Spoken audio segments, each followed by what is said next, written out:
We have shelter here. The winter is long and extremely cold. A man may near lose sight of the spring and his purpose. It is the small paradox that nothing makes the winter's night more calm and comfortable than a bottle of wine. But it is also the wine that makes a man lose sight of the importance of the daylight. It is night, and there is a fire beside me, and it is warm. I desire the fire inside of me, inside of my belly, in my very center. The wine makes that seem possible, even though the wine is sealing my fire. The wine is stealing my purpose. The wine is calm and comforting, like the thought of spring. We hunger in for a long blizzard. The wind shifted the day before last, and last night we waited and nothing came. The day seemed unusually calm, but the sounds of the animals showed signs that this storm was coming. And so all day we prepared for it, knowing that this would be the night that it happened. We are Lucas, the trombone player, who also plays the bagpipes.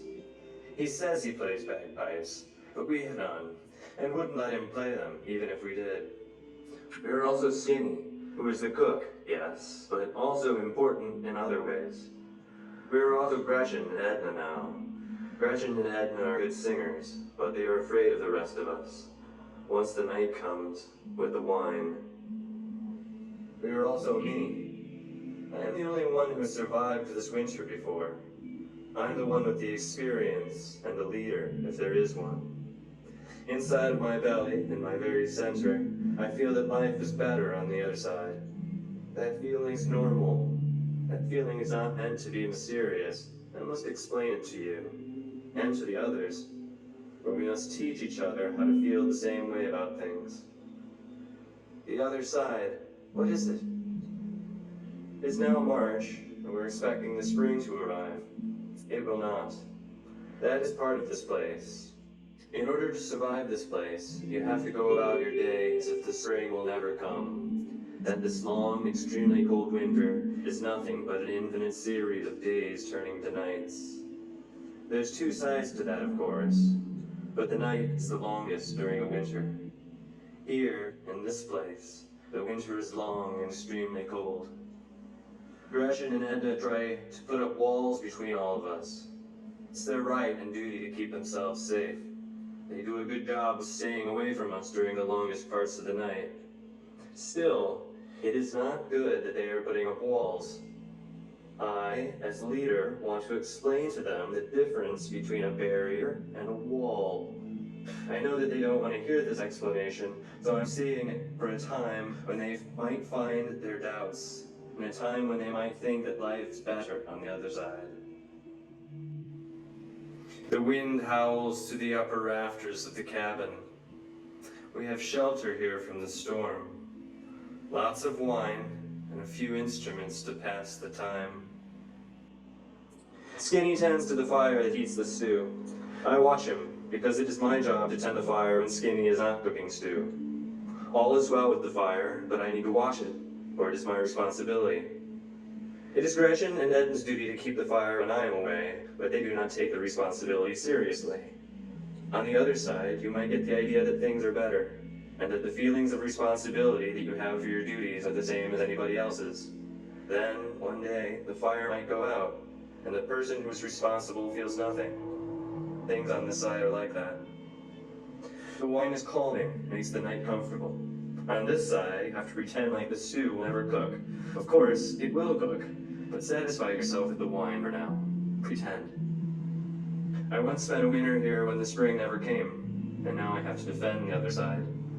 It is a small paradox that the more wine that I drink, the more I want to defend the other side, and yet, it is the wine which makes my arguments for its existence less convincing, especially to the trombonist. Lucas had no idea how to play the instrument when he arrived. Trombone was waiting for him in a trunk. When we found it, we all knew that that was his purpose until the spring would come. Practicing the trombone and performing the trombone for all of us was always the same for Lucas. That fact is a hint that he believes that the other side can exist, even if you might not yet believe that it does exist.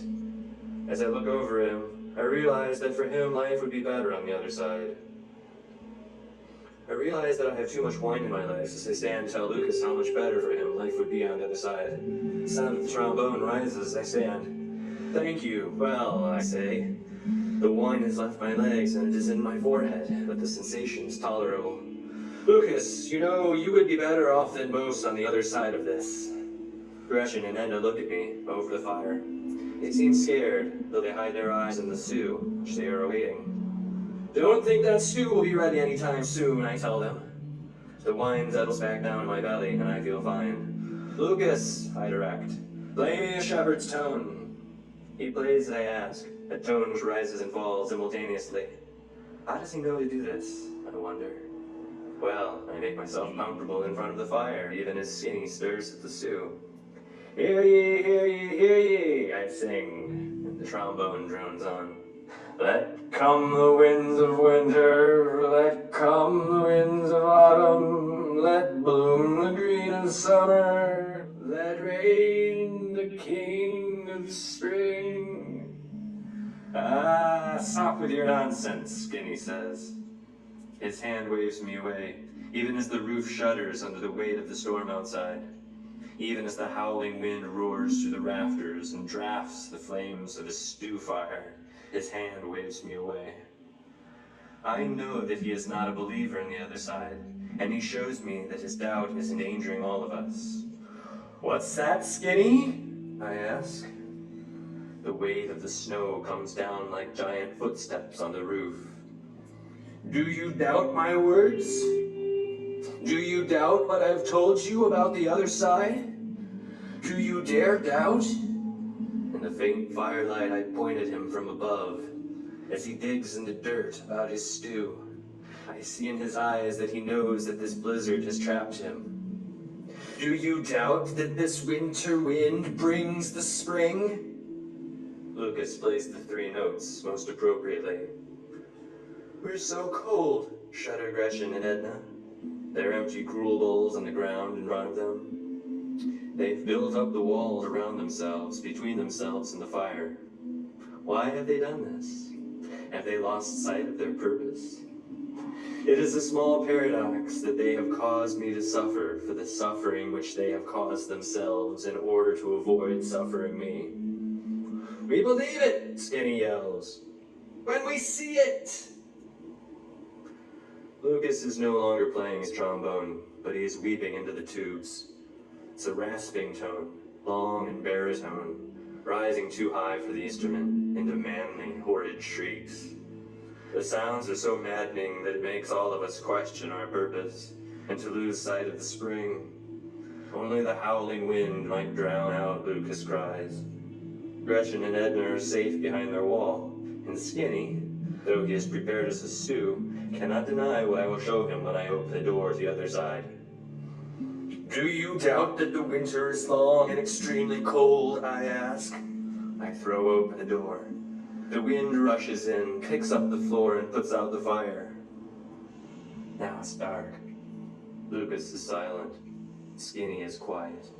The fire is silent. It is a small paradox that silence marks the moment when knowing changes all of a person's actions completely. Noise, so much internal banter, marks unknowing deliberation. The noise of the wind contains itself at the open doorway.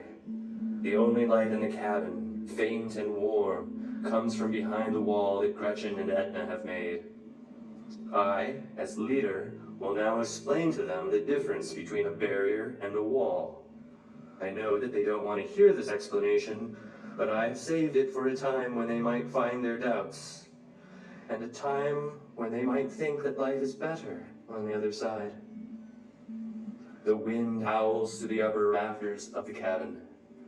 We have shelter here from the storm, lots of wine, and a few instruments to pass the time.